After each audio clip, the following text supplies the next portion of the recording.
Hello guys, welcome back to another video. आज के इस वीडियो में अपने ESP आईडी अपना फर्स्ट प्रोजेक्ट क्रिएट करने वाले हैं, जिसके अंदर अपन उसकी एलईडी ब्लिंक करवा के देखेंगे एंड कुछ और लाइब्रेरीज का मतलब भी देखेंगे। तो चलिए स्टार्ट करते हैं। इससे पिछले कुछ वीडियोस के अंदर अपन ने देखा था सेटअप कैसे करते हैं, हेलो वर्ल्ड तक अपने कर चुका था। आज के इस वीडियोस के अंदर अपन मेनली ये देखेंगे जीपीआईस का यूज कैसे करते हैं। तो फर्स्ट ऑफ ऑल अपने VS कोड जो पिछली बार अपने सेटअप किया था, VS कोड के अंदर चलते हैं एंड देन विजुअल स्टूडियो के अंदर आने के बाद अपन को लेफ्ट साइड के अंदर स्लाइडर में नीचे नीचे दिख रहा है ESP IDF का एक्सटेंशन। तो सबसे पहले इस पर क्लिक करेंगे एंड क्लिक करने के बाद एडवांस में जाने के बाद अपने करना है new project create. New project create and जैसे ही क्लिक करेंगे ऊपर पूछता है अपना जो पाथ पड़ा है बाय डिफॉल्ट वो दिखाता है, उस पर क्लिक कर देना है। एंड क्लिक करने के बाद ये पेज ओपन होगा जहाँ से आपको पूछेगा एग्जाम्पल्स जो चूज करना है। आप अगर नहीं करना चाहते तो आप छोड़ सकते हैं, बट अगर नया प्रोजेक्ट क्रिएट कर रहे हैं तो अपन करना चाहिए। अपन ब्लिंकिंग का सिंपली प्रोजेक्ट क्रिएट कर रहे हैं तो क्रिएट अ प्रोजेक्ट। ये पूछेगा अपने प्रोजेक्ट का नाम क्या रखना है। प्रोजेक्ट का नाम सिंपली मैं कुछ भी रख देता हूँ, जैसे मुझे भी करना है एलईडी ब्लिंकिंग, तो एलईडी ब्लिंक। और पाथ जहाँ पे अपना प्रोजेक्ट स्टोर होना है अपना मेरा डी मेरा ESP learning select folder and board choose कर लेना है कि कौन से बोर्ड में अपने को कोड अपलोड करना है। मैं 32 यूज कर रहा हूँ तो मैं 32 चूज करूंगा and then create project. Project create होने के बाद अपने उसको न्यू विंडो में खोलना है। तो जैसे अपना ओपन प्रोजेक्ट पर क्लिक करेंगे अपना न्यू विंडो खुल जाता है। अब यहाँ पे हमको बहुत सारी फाइलें दिख रही होगी, इन फाइलों का मतलब हम बाद में जानेंगे। सबसे पहले फर्स्ट ऑफ ऑल जानते हैं अपना कोड कहाँ लिखना है। तो कोड लिखने के लिए अपने को सबसे पहले जाता है मेन के अंदर ब्लिंकिंग एग्जाम्पल डॉट सी। अपना प्रोजेक्ट तो बन गया। प्रोजेक्ट के अंदर यहाँ पे अपना सारा कोड लिखा था, लेकिन ये रेड रेड क्या आ रहा, ये एरर क्यों आ रहा। इस एरर को आने का सबसे बड़ा रीजन ये है कि अपन ने अभी कोड अब बनाया है, यानी अपना प्रोजेक्ट बनाया है, उसको भी बिल्ड नहीं किया। और IDF के अंदर जब तक बिल्ड नहीं करते इसके अंदर एरर आता है। बिल्ड में कन्वर्ट कर, यहाँ नीचे एक चाबी का ऑप्शन दिख रहा होगा आपको, पाना या चाबी जिसे कुछ भी बोलते हैं, जैसे मैकेनिक यूज करते हैं। देन इस पे अपने को क्लिक करना है बिल्ड प्रोजेक्ट पे। जैसे बिल्ड प्रोजेक्ट पे क्लिक करेंगे कुछ टाइम लेगा एंड देन ये अपना प्रॉपर बिल्ड हो जाएगा। बिल्ड होने के बाद अपने नोटिस करेंगे जो अपने ये रेड वाले एरर है अपने आप हट जाएंगे। कुछ टाइम वेट करेंगे, यानी बिल्ड होना स्टार्ट हो चुका है। जब हम फर्स्ट टाइम बिल्ड करते हैं तो यहाँ कुछ टाइम लेता है, लेकिन अगली बार से ये सेकेंड्स में होने लग जाएगा। देन फर्स्ट टाइम में कुछ मिनट्स में टाइम लगेगा। अब फाइनल अपना सक्सेसफुल बिल्ड हो चुका है। जैसे ही बिल्ड हुआ आपने नोटिस किया अपने ऊपर जो एरर आ रहे थे वो सारे एरर अब रिमूव हो चुके हैं। तो अपन क्या करते हैं, अपने को खुद का नया प्रोजेक्ट बनाना है। अपन ये जो बाय डिफॉल्ट इसको जनरेटेड मिला है अपन इसको डिलीट कर देंगे। अपन को वही ना आना है अंदर एंड वॉइड एप मैन, इसको छोड़ के बाकी सारा कोड अपन डिलीट कर देंगे।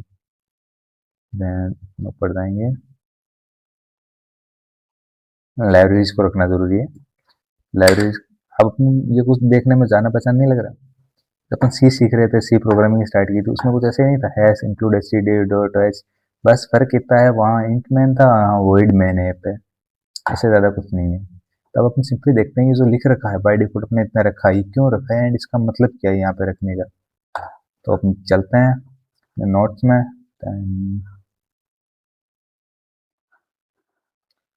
फर्स्ट ऑफ ऑल जो अपन को दिख रही है ऐसे इंक्लूड std डॉट, इसका मतलब अपन को सबको पता है कि header file C programming use करें तो सीखते हैं। देन अपन जब ये देख रहे हैं फ्री आर्टोस डॉट h, ये क्या है, ये फ्री आर्टोस की जो लाइब्रेरी है वो अपन ने इंक्लूड कर रखी है। बाय डिफॉल्ट जब हम प्रोजेक्ट जनरेट करते हैं तब उसके अंदर मिलती है। अब इसका यूज़ कहाँ आता है, अब प्रोजेक्ट के अंदर अपन को डिले यूज़ करना है तो अपन को ये काम आएगी। डिले यूज़ करना हुआ, एलईडी ब्लिंकिंग करवानी है, या फ्री आर्टोस क्या होता है ये भी अपन नहीं देखेंगे क्योंकि वीडियो बहुत ज़्यादा लंबा हो जाएगा।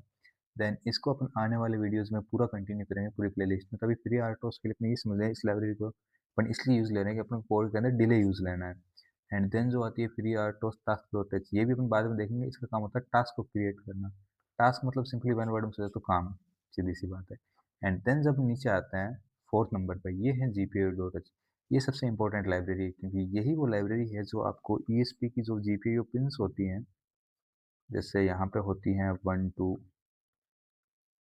15 एंड देन इस साइड होती है वो होती है 15 to 13। तो इसके अंदर जितनी भी जीपीयू पिन होती है, जीपीयू में जनरल, स्पेलिंग मिस्टेक हो सकती है भाई, मेरी इंग्लिश बहुत गंदी है।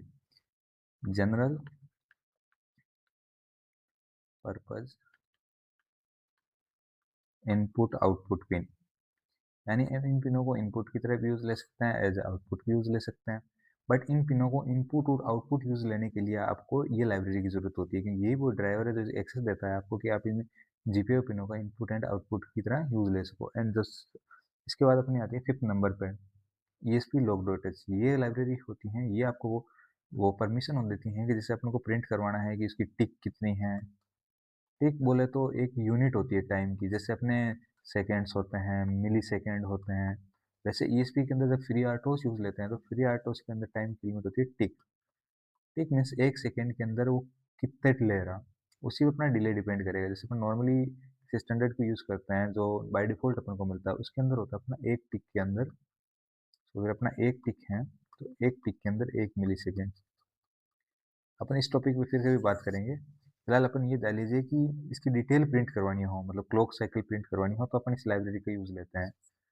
देन अपन आते हैं एलईडी स्ट्रिप। एलईडी स्ट्रिप मतलब ये फिलहाल अपने किसी काम की नहीं, ये काम आती है जब अपन को आरजीबी एलईडीज ब्लिंक करवानी होती है। आरजीबी एलईडीज जैसे कुछ कंट्रोलर्स होते हैं, जैसे C6 हुआ, सॉरी C6 नहीं S3 हुआ,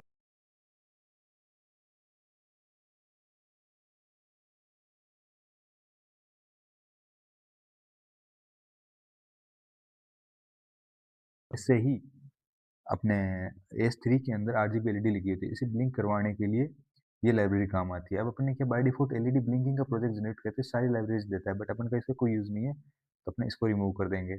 एंड जे हैं एसडी के कॉन्फ़िगरेशन। एसडी कॉन्फ़िगरेशन मतलब अपने जो भी ईएसपी की डिटेल प्रिंट करवानी होती है अपन वो इसके यूज लेके करवा सकते हैं, जैसे उसकी क्लॉक साइकिल क्या है, BLE लाइब्रेरी ब्लूटूथ का मॉड्यूल जो इसके अंदर है वो कौन सा है।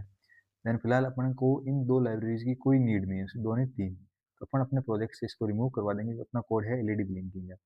एंड देन अगर आते हैं वॉइड ऐप मेन, अपना जितना भी कोड लिखा जाएगा, जितने भी प्रोजेक्ट का कोड होगा वो सारा का सारा वॉइड मेन के अंदर लिखा जाएगा। यहाँ पे जैसे ब्लिंकिंग करवाना हुआ, लूप हुआ, सेटअप हुआ। इसकी जो सबसे बड़ी बात ये मुझे अच्छी लगती है ESP IDF की, इसके अंदर कोई लिमिट नहीं है। जैसे अपन आर्डिनो आईडी यूज लेते हैं तो उसके अंदर एक लिमिट होती है कि हाँ सेटअप होगा, लूप होगा, लूप के अंदर तुम्हें सीक्वेंस में चलना पड़ेगा। इसके अंदर ऐसा कुछ नहीं है। यहाँ पर मैं चाहूँ तो ब्लिंक 1 करवा के छोड़ सकता हूँ, अपना सेटअप लिख सकता हूँ, देन लूप, देन सेटअप। ये सब अपन आगे देखेंगे, कंटिन्यू करेंगे। लेकिन फिलहाल के लिए अपन ये जान लें कि जितना भी अपना कोड लिखा जाएगा वो सारा का सारा ऐप मेन के अंदर लिखा जाएगा। ओके, देन अपन कोड लिखना स्टार्ट करेंगे। अब इससे पहले कि अपन आगे बढ़े, मैं आपको बता दूं अपन को अब दो चीज़ों की ज़रूरत पड़ने वाली है। तो पहली चीज़ की अपन ज़रूरत पड़ने वाली है वो अपना ESP32, एंड देन जिस चीज़ की ज़रूरत पड़ने वाली है वो है केबल, क्योंकि अब अपना जितना भी प्रोग्राम होगा अपन इसी पे इम्प्लीमेंट करेंगे एंड यूज़ लेके देखेंगे। मैं जो यूज़ ले रहा हूँ वो है ESP32 डेव किट। मैं उम्मीद करता हूँ कि अब तक अपन लोगों ने ESP और केबल ले लिया होगा अपना अलग से। देन अब अपन कोड लिखना स्टार्ट करेंगे। तो फर्स्ट ऑफ ऑल अपन जो भी अपन पिन यूज लेते हैं उस पिन को डिफाइन करते हैं। अपन सी का कोड लिखते हैं। जैसे आप सबने कोड तो सी सीख जरूर लिखा होगा कि दो नंबर्स को ऐड करना है, A+B = C। तो अपन ए के अंदर कुछ वैल्यू डिक्लेयर करके उसके ऊपर डिफाइन कर देता है ना, वैसे अपन यहाँ पिनों को डिफाइन करेंगे, जिन पिनों को यूज लेंगे। तो ESP के अंदर अपने एलईडी ब्लिंकिंग करवाएंगे। तो फर्स्ट ऑफ ऑल अपन ये देख लेंगे कौन सी एलईडी ब्लिंक करवानी है, एक्सटर्नल या बिल्ट इन एलईडी होती है उसके अंदर। तो मैं स्टार्ट करूंगा लिखना, देन हैज डिफाइन LED 1 2। अब मैंने यहां लिखा है कि डिफाइन किया है LED 1 को 2 नंबर पिन पर। अब जो अपना मेन ESP का बोर्ड होता है जो अपन कुछ देर पहले देखा था, उसके अंदर दो एलईडी होती है। एक होती है रेड कलर की एलईडी, एक होती है ब्लू कलर की एलईडी। रेड कलर की एलईडी होती है वो होती है पावर वाली एलईडी, वो हमेशा चलती रहती है। जब तक बोर्ड को पावर मिलती रहेगी रेड एलईडी चलती रहेगी। दूसरी होती है बिल्ट इन एलईडी, से बिल्ट इन एलईडी बोलते हैं, एक्चुअली ब्लू एलईडी होती है जो उस रेड एलईडी के जस्ट पास में लगी होती है। उसका काम क्या होता है कि अपन जब चाहें उसको ऑन कर सकते हैं और जब चाहें तब ऑफ कर सकते हैं। अपने मैन्युअली अपना कंट्रोल दिया होता है अपने को, कोई भी अपन को एक्सटर्नल एलईडी लगाने की जरूरत नहीं होती। Starting upon built in LED से भी चेक कर सकता है। तो ये मैंने लिखा है LED 1 2। इसका मतलब है कि जो मेरी बिल्ट इन एलईडी है ESP32 देव किट के अंदर, वो 2 नंबर पिन पे कनेक्टेड होती है। अगर आप कोई दूसरा ESP यूज कर रहे हो तो उसकी डेटा शीट खोल के अपन देख सकते हैं कि कौन से पिन पे अपनी उसकी बिल्ट इन एलईडी कनेक्टेड है। अब अपने क्या करेंगे, अपन ने डिफाइन कर दिया पिन नंबर 2। अब ये पिन नंबर 2 क्या है, ये कंट्रोलर को तो बताना पड़ेगा कि अपन इनपुट है, आउटपुट है, क्या पिन है। तो अब अपन वही करेंगे जो अपन एलईडी चला रहे हैं, यानी एज आउटपुट ले रहे हैं कंट्रोलर से, तो अपने आउटपुट पिन है, तो इसको मैं डिफाइन करूंगा जीपीआईओ सेट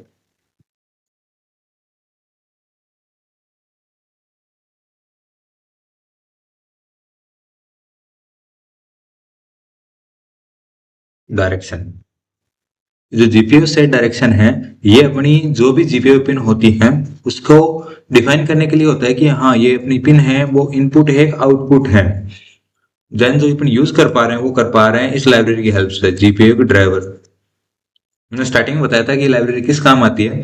देन अपन अब ये डिफाइन करेंगे एलईडी 1, एलईडी 1 कॉमा, अपन को जैसे नॉर्मली कुछ लोग पहले यूज करते थे आर्डिनो, और उसके अंदर तो डायरेक्ट आउटपुट लिख दो, बट अपन इसके अंदर इसको मोड सेट करना पड़ता है, इनपुट है या आउटपुट। अपन ये बता दिया जीपीयू सेट डायरेक्शन, मुझे अपने जीपीयू की डायरेक्शन सेट करनी है कौन सी की, एलईडी 1। मैंने पहली एलईडी 1 कौन सी है, 2 नंबर पिन की। तो अब मुझे क्या करना है, इसकी डायरेक्शन सेट करनी है, तो मैं लिखूंगा आउटपुट, क्योंकि मुझे एलईडी जलानी है, एलईडी जलानी तो ऐसे आउटपुट यूज लूंगा, तो मैं लिखूंगा आउटपुट जीपीआईओ मोड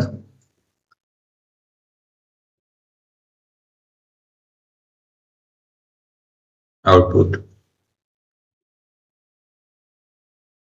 अब इसका क्या मतलब हुआ, मैंने अपनी जो 2 नंबर पिन थी उसको एज आउटपुट सेट कर दिया, एंड आउटपुट सेट करने के बाद इसे जाऊंगा, अब मुझे उस पिन को ऑन करना है या ऑफ करना है, तो मैं क्या लिखूंगा। तो उसकी एक कमांड होती है कि अगर अपन पिन को ऑन करना है तो उसको करना पड़ेगा हाई। हाई करने के लिए अपन लिखते हैं इसमें जीपीआईओ सेट लेवल। देन कौन सी करनी है, एलईडी 1 की। एलईडी 1 पे कौन सी पिन कनेक्टेड है, 2, एलईडी 1 कॉमा 1। इसके अंदर अगर हाई करना होता है तो अपन लिखते हैं 1, एंड लो करना होता है 0। हाई मतलब चालू, 1 मतलब 0, सिंपल सी बात है। देन अपन एलईडी ब्लिंक करवा रहे हैं, तो अपन ये तो चालू तो कर दी, कितने टाइम के लिए चालू रहेगी, तो उसके लिए अपन को टाइम देना पड़ेगा। टाइम मतलब डिले देना पड़ेगा, डिले देना है तो अपन को इस कोड के अंदर डिफाइन करना पड़ेगा। तो उसके लिए कमांड होती है we task delay,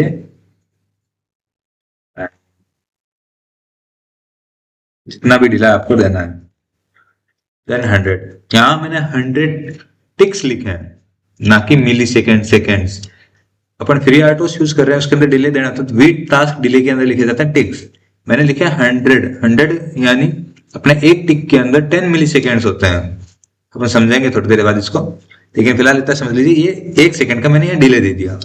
and then अब इसको चालू तो कर लिया, लेकिन इसको बंद भी करना है। ऑफ करने के लिए भी अपन को सेम कमांड यूज करेंगे। नाम से पता चला सेट लेवल, तो इसका लेवल सेट कर रहे हैं भाई, या तो हाई होगा या लो होगा, ये तो बंद हो गया चालू होगा। अब मैंने 1 सेकेंड के लिए इसको चालू किया, देन इसको बंद कर दूंगा, एंड अब बंद भी रखना है तो कितने टाइम के लिए रखना है, then we task delay 100।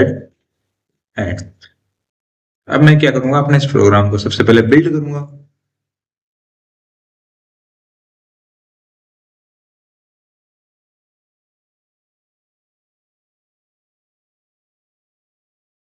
And ये बिल्ड में एरर दे दिया, वी क्यों दे रहा हूं, वी टास्क डिले का डी छोटा, क्या अपनी सी थी जो केस सेंसिटिव थी, वैसे ही ये है।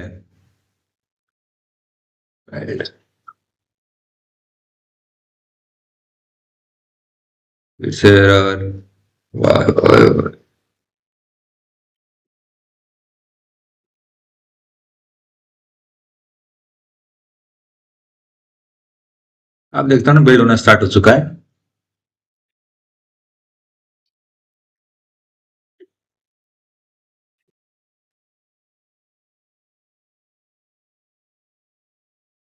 अपना सक्सेसफुली बिल्ड हो चुका है, तो मैं इसको फ्लैश करूंगा अपने सिस्टम के अंदर। देन मुझे फ्लैश करने से पहले पोर्ट सेलेक्ट कर लेना है। पोर्ट सेलेक्ट करने के लिए एक ऑप्शन दिया होगा, देन इस पर क्लिक करेंगे। जैसे इस पर क्लिक करेंगे यहाँ पर पोर्ट शो कर देंगे। मेरे वाला ESP32 कॉम पोर्ट 6 पे कनेक्टेड है, मैंने इस पर सिलेक्ट किया एंड देन इसको कर दूंगा फ्लैश।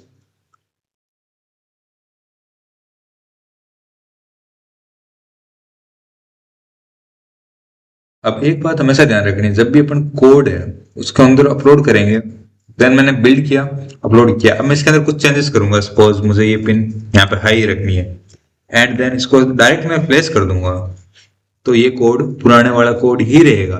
जब तक हम बिल्ड नहीं करते वो पुराना कोड अपना नया वाला कोड इसके अंदर अपलोड नहीं होता। तो इसका सीक्वेंस हमेशा याद रखना है, पहले बिल्ड करना है देन बाद में इसको फ्लैश करना है। वरना कई बार ऐसा होता है कि अपन ने जैसे एलईडी ब्लिंकिंग को कोड लिखा, देन यूजर इसके अंदर क्या करता है, दूसरा कोड लिख देता है, लेकिन बिना बिल्ड के डायरेक्ट फ्लैश पे क्लिक करता है, तो इसके अंदर जो पुराने वाला कोड जो बिल्ड हो रखा था वही फ्लैश हो जाता है। तो इस बात का ध्यान रखना है इसके अंदर। देन फ्लैश करते अब हम देखेंगे कि जो अपनी एलईडी है वो एक बार ऑन हुई, देन उसके बाद ऑफ हो गई, फिर दोबारा कभी जागी नहीं। क्यों? क्योंकि अपन ने लिखा ही यही है कि अपनी एलईडी है जो एक बार ऑन हो। अपन ने क्या लिखा, अपनी एलईडी एक बार ऑन होगी, कितने टाइम के लिए, 1 सेकंड के लिए, देन ऑफ होगी 1 सेकंड के लिए, ऑफ हो गई, लेकिन उसके बाद उसको बता थोड़ रहे कि दोबारा तुझे ऑन भी होना है। देन अपन यहाँ ऑफ करके उसको छोड़ दिया परमानेंटली। ओके, देन अपन को इसको परमानेंट ऑन करना है, तो अपन इसके लिए लगाते हैं लूप।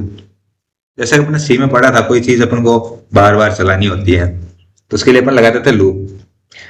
लेकिन एक सिंपल सा लूप होता था, अगर किसी को याद हो, वाइल लूप। अगर वाइल लूप के अंदर मैं कंडीशन डालूं, वाइल कंडीशन में मैं डाल देता हूं 1 एंड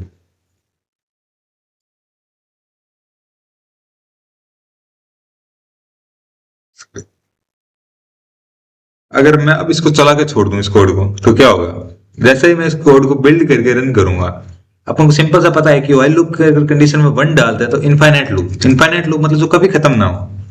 अपन को क्या करना है, अपनी एलईडी ब्लिंकिंग करवानी, कब तक, जब तक अपन पावर ऑफ ना कर दे, जब तक उसको पावर मिलती रहे, उसकी एलईडी ब्लिंक करती रहे, तो अपने लिए तो इनफाइनाइट लूप ही हो गया।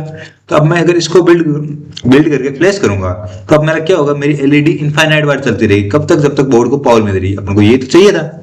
अपने पहले क्या हो रहा था, एक बार एलईडी डाल रहे थे, ऑन हुई, ऑफ हुई, इसका दोबारा नहीं जग। अब इसके अंदर क्या होगा, लूप कंटिन्यूसली चलता रहेगा। यहाँ आएगा, 1 सेकंड के लिए ऑन करेगा, ऑफ करेगा, देन बाद जाएगा, कंडीशन चेक करेगा, 1, यानी इनफाइनाइट लूप बार बार चलता रहेगा। फिर से आया, उसने 1 सेकंड के लिए ऑन किया, फिर ऑफ किया, फिर ऑन किया, फिर ऑफ किया। ये कब तक चलेगा, इनफाइनाइट बार, जब तक बोर्ड को पावर मिलेगी। चलो अब इसको बिल्ड करके फ्लैश करके देखते हैं। फर्स्ट ऑफ ऑल इसको बिल्ड करेंगे, डायरेक्ट फ्लैश कभी नहीं करेंगे।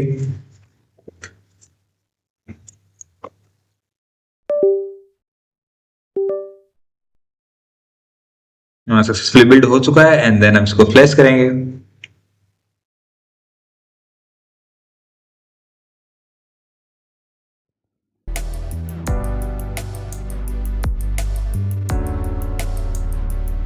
अब तक तो क्या था कि अपन जो इनबिल्ट एलईडी थी उसको ब्लिंक करवा दे। अब अपन लगाने वाले हैं एक्सटर्नल एलईडी। एक्सटर्नल एलईडी में एक्स्ट्रा अपनी जो एलईडी होती है फिजिकली, उस एलईडी को लेंगे ESP32 के साथ एंड देन उसको लगा के चेक करेंगे। लेकिन उसको लगाने के पहले अपन को 2 चीजें ध्यान में होनी चाहिए। उसको अपन डायरेक्ट कभी नहीं लगाते, उससे कनेक्शन कैसे करने हैं ESP32 के साथ, क्योंकि इनबिल्ट एलईडी थी तो अपन को उसका कोई कनेक्शन नहीं करना था, अपन को सिर्फ कोड लिखना पड़ा एंड देन वो चल गई। अब एक्सटर्नल एलईडी लगाएंगे तो उसका कुछ सर्किट होगा, उसको भी अपने को देखना पड़ेगा। तो अपन चलते हैं एंड उस सर्किट को देखते हैं सबसे पहले। अब देखते हैं कि अपने एलईडी कैसे कनेक्ट करते हैं अपने ESP32 के साथ। अपने ये ESP32 का बोर्ड है, यहाँ पे ESP32 का बोर्ड है एंड अपन ने यहाँ पे एक एलईडी लगा रखी है रेड कलर की। ये एलईडी अपन ने यहाँ लगा रखी। देन जो अपन देख पा रहे हैं एलईडी का सर्किट कैसा होगा, अपन थोड़ा साइड में नजर पड़े यहाँ, तो ये ESP32 का डायग्राम बना रखा, सर्किट डायग्राम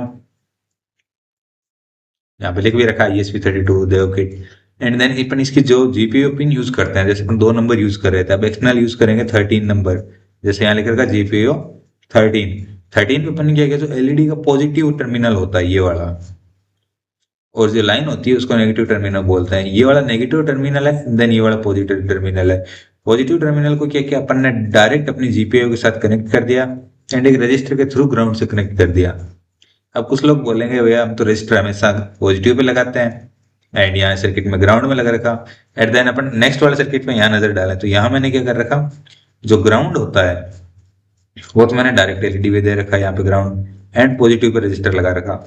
तो भाई जो लोग नहीं जानते मैं उनको बता दूं कि अपन अगर एलईडी को पावर देते हैं, जो भी एलईडी है, प्लस माइनस, एंड देन ये अपनी एलईडी है, ये तो एक डायोड बन गया फिर में, देन अब ये एक एलईडी की तरह लग रही। अगर मैं रजिस्टर यहाँ ग्राउंड भी इसके लगा के इसको दे दूं एंड वीसीसी डायरेक्ट दे दूं तो भी कोई फर्क नहीं पड़ता। एंड अगर मैं रजिस्टर को ग्राउंड की जगह मीन्स मैं अगर ग्राउंड को डायरेक्ट दे दूं एंड पॉजिटिव पे रजिस्टर लगा दूं, पॉजिटिव पे मैं किसी रजिस्टर के थ्रू दूं तो इससे कोई फर्क नहीं पड़ता कि रजिस्टर कहाँ लगा है, लेकिन रजिस्टर लगा है, क्योंकि अगर यहाँ नहीं रोकेगा तो यहाँ तो रोक देगा। अपनी एलईडी कब जलेगी? जब इसके अंदर से पूरा उसकी लिमिट से ज्यादा करंट फ्लो होगा। तो अगर रजिस्टर मेरा यहाँ लगा दूंगा तो भी इसको फ्लो होने से रोकेगा, एंड देन अगर यहाँ लगा तो भी इसको फ्लो होने से रोकेगा। तो वो कोई फर्क नहीं पड़ता कि अपना रजिस्टर कहाँ लगा है एक्चुअल में, बट ये है कि रजिस्टर लगा है। बिना रजिस्टर के कई बार ये होता है कि अपनी एलईडी जल जाती है। वो क्यों जल जाती है वो भी अपने देखते हैं। जो अपने ESP32 की नॉर्मल जीपीयू पिन होती है उस पर रहता है 3.3। 3.3 क्यों रहता है? क्योंकि अपना ESP32 है वो ओनली 3.3 के लॉजिक पे ही काम करता है। अगर अपने सर्किट डायग्राम में भी देखते हैं तो यहाँ पे एक रेगुलेटर लगा हुआ है। ये जो रेगुलेटर ये 3.3 का है, जो अपनी जो चिप है उसको 3.3 से ज्यादा कभी नहीं जाने देता ये। तो अपना टोटल ESP32 3.3 के लॉजिक पे ही काम करता है। तो इसकी जो सभी जीपीयू पिन है उन पे 3.3 ही वोल्टेज मिलेगा अपने को मैक्सिमम। अपने के पास 3.3 वोल्टेज है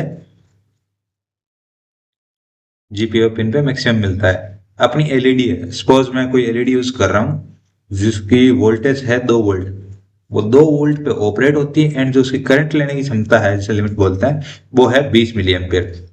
अब मैं इस एलईडी को अगर इससे ज्यादा करंट और वोल्टेज देता हूं तो मेरी एलईडी वहीं जल जाएगी।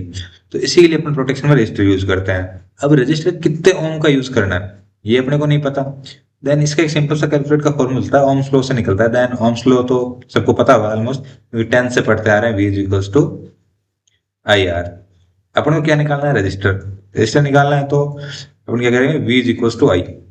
अब वोल्टेज पता है अपने कि 3.3 एंड 2 वोल्ट। दिक्कत ये है कि यहाँ पे आगे 2 वोल्टेजेस दिख रहे हैं अपना, एक ESP का वोल्टेज जो जीपीयू से आ रहा है मैक्सिमम 3.3 एंड यहाँ पे 2 वोल्ट। तो ऐसे में क्या करते हैं, जो नॉर्मली सर्किट के अंदर होता है higher voltage minus lower voltage, ये एक मेरे बताने का तरीका है। एंड कुछ लोग जो को अलग तरीके से देखते हैं, देन इसके फॉर्मूलाज वगैरह बहुत है। तो मैं सिंपल से समझाऊं भाषा में देखें तो अपन को करना है higher voltage minus lower voltage. Higher कितना है? हायर वोल्टेज है अपना 3.3 माइनस लोअर वोल्टेज एलईडी का कितना है? 2 वोल्ट। एंड करंट एलईडी कितना लेती है? 20 मिली एम्पियर। 20 मिली एम्पियर यानी 20 × 10 to the power -3। And then अब जो आंसर आएगा वो होगा आपका R।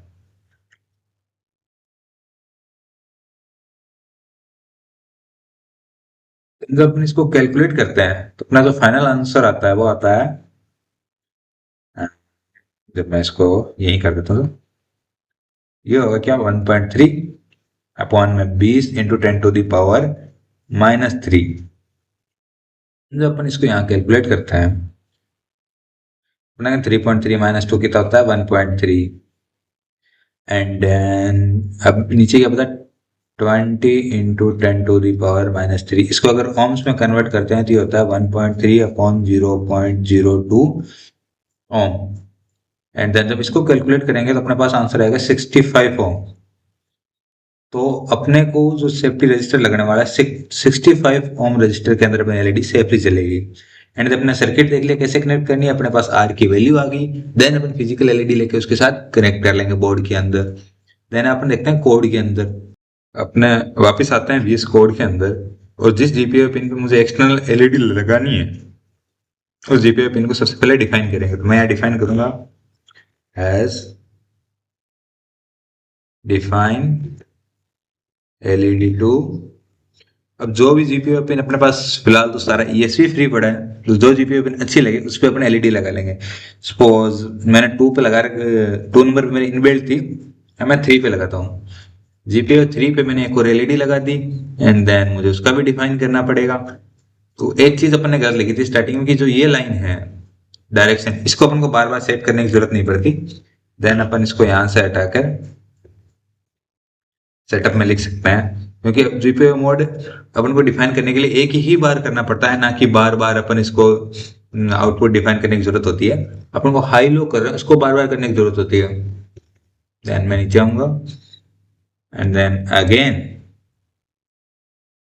अपन एलईडी 1 के लिए पहले सेट है एंड अब जीपीओ 3 अपन ने यूज लिए तो उसके लिए अपन करना पड़ेगा, तो सिंपली मैं कंट्रोल सी या कई कबार कॉपी के स्पीकर लेना चाहिए, अच्छी आदत है।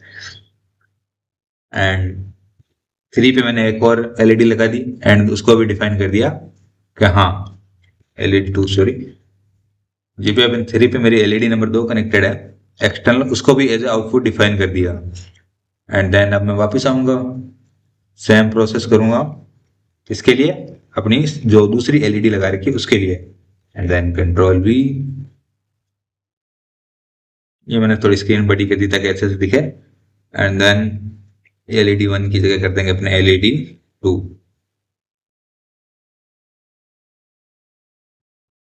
अब क्या होगा कि अब मेरे जो दोनों एलईडी हैं वो साथ में ब्लिंक करेगी। तो अब कर लेते हैं अपन को, इसको पहले बिल्ड करेंगे।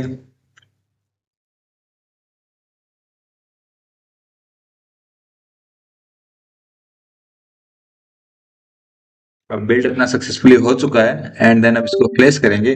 एक बात हमेशा ध्यान रखनी, पहले बिल्ड बाद में फ्लैश, कभी डायरेक्ट फ्लैश मत करना।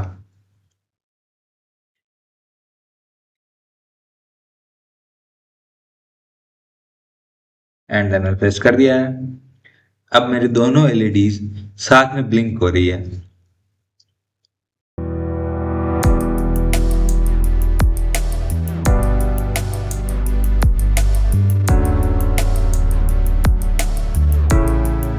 I don't ever slow up, no I don't take shit. I got no love for the fakeness. If you wanna play tough and wanna hate this, I'll always show up. I don't ever slow up, no I don't take shit. I got no love for the fakeness. If you wanna play